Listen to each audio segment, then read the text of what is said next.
I don't know if you've seen, there was a meme that was created, which is basically two stick characters, and the one stood up and one sat down on a chair. One of them has a stick, and they're kind of prodding the other stick character, and it says "do something." And I've seen lots of people, whether they be NAS members or other members of other unions, I don't know, posting this meme basically saying NAS didn't do anything during the pay dispute. They felt frustrated. They didn't hear anything from NAS. They felt as though NAS were selling them short a little bit.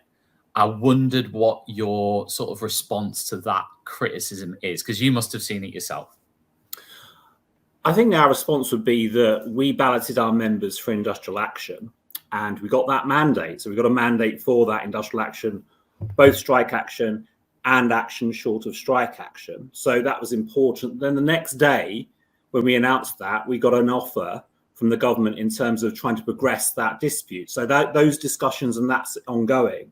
But our members stood very firm in response to the challenges that they and all other teachers and leaders face. So I think we were very active in representing the interests of teachers and leaders. And because our members were resolute and determined, we got to a place where we made the government listen where it wasn't really listening before. So I think that would be my response to any such criticism.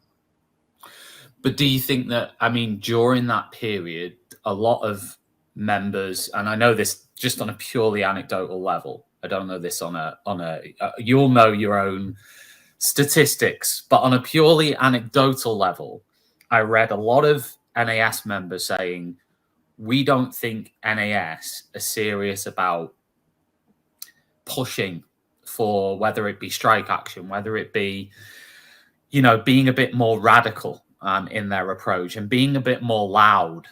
And many of them said, I'm switching to another union. What would you say to those people? And they have. What would you say to those people to try and get them back to NAS? Or would you simply say, well, it doesn't matter because we're all collectively in the same sort of education system?